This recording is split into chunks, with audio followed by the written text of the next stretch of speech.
ইচ্ছাকৃত ঋণ খেলাপি হিসেবে তালিকাভুক্ত হলে বিদেশ ভ্রমণে নিষেধাজ্ঞা সহ বিভিন্ন সামাজিক শাস্তির মুখোমুখি হচ্ছেন ঋণ খেলাপিরা।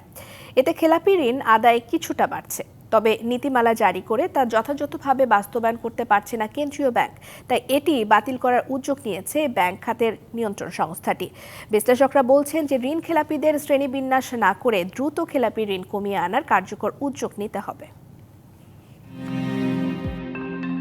বিগত ১৫ বছরের ফ্যাসিবাদী শাসনামলে ভয়াবহ লুটের কবলে পড়ে ব্যাংক খাত। এতে প্রায় ১.৫ ডজন ব্যাংক দুর্দশাগ্রস্ত হয়ে পড়ে।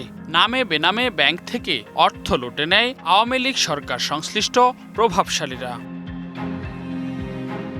পর্যাপ্ত জামানত না থাকায় এসব ঋণ আদায় অসম্ভব হয়ে পড়ে। আইনের ফাঁক গলে ধরাছোঁয়ার বাইরেই থেকে যায় লুটেরারা। অর্থঋণ আদালতে জমা হয় মামলার স্তূপ। তাই অপরাধীদের সামাজিক শাস্তির আওতায় আনতে গত বছরের মার্চে ইচ্ছাকৃত ঋণ খেলাপি তালিকাভুক্তকরণ নীতিমালা জারি করে বাংলাদেশ ব্যাংক।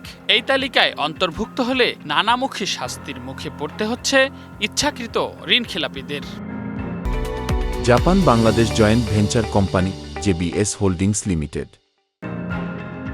তবে এ নীতি বাস্তবায়ন করতে নানা সীমাবদ্ধতার মুখে পড়ে বাণিজ্যিক ব্যাংকগুলো। এতে অনিচ্ছাকৃত ঋণ খেলাপি দাবি করে ঋণ পরিশোধে অনাগ্রহী হয়ে উঠছে অনেক গ্রাহক।